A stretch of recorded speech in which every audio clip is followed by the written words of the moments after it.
Elias, ATP has created the Next Gen ATP finals. Can you talk to me about the excitement of potentially being able to play in that event?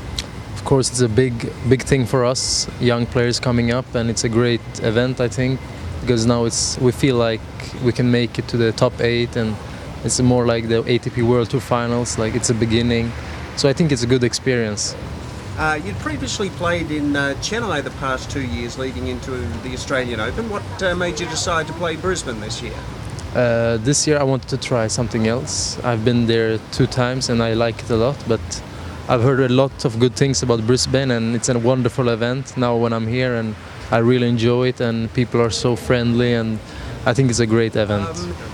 Last year, how cool was it to win the Stockholm doubles title with your brother Michael?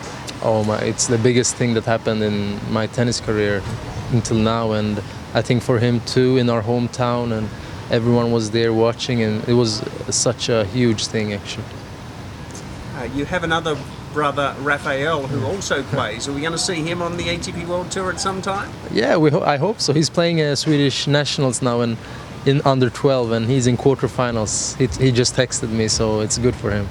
If somebody asked you what are the subtle differences between your game, Michael's game, and Rafael's game, what would you say? I think I'm the aggressive one.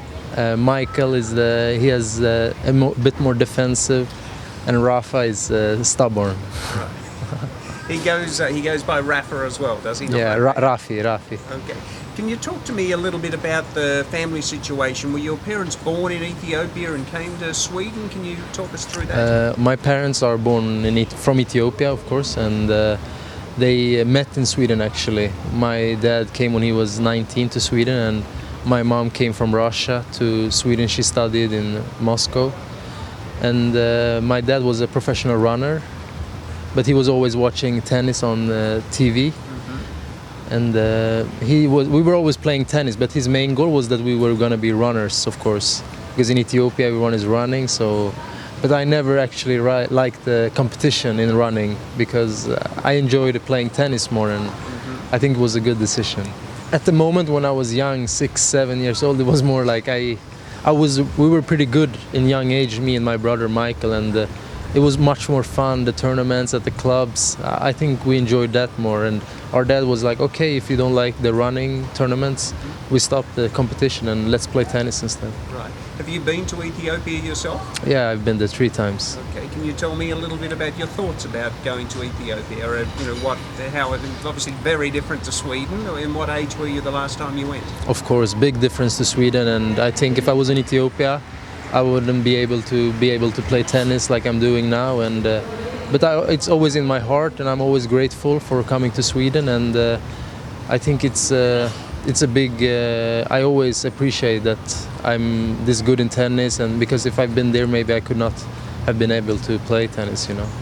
What did you do when you went there? Visited family? Any special places tourist places you looked at? Yeah, of course. I've been to my family. My dad's parents live there, and my mom's parents. So I visited them when I was 17, and I'm going back there this April for a week to visit again. So, of course, it's heritage. You know, I've been there many times, and it's in my blood.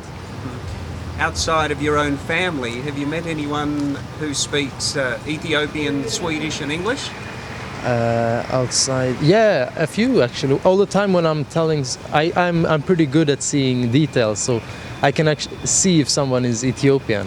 So if someone is Ethiopian, I tell them, "Are you Ethiopian?" Like randomly, and they get so happy when you approach them like that. And I think that's a nice gesture to do sometimes.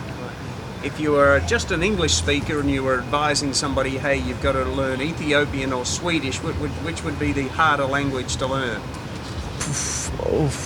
Swedish is pretty tough too, but I would say Ethiopian may be tougher. You're a Mike Tyson fan. Can you tell me a little bit about that?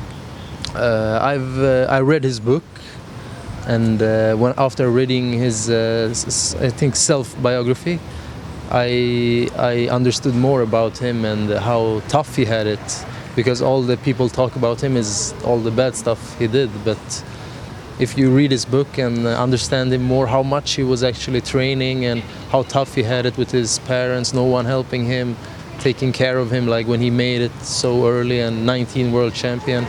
I don't know, I felt for him, and with the way he was practicing, it gave me like motivation to go out and train hard, and I think that's why I've always wanted to meet him.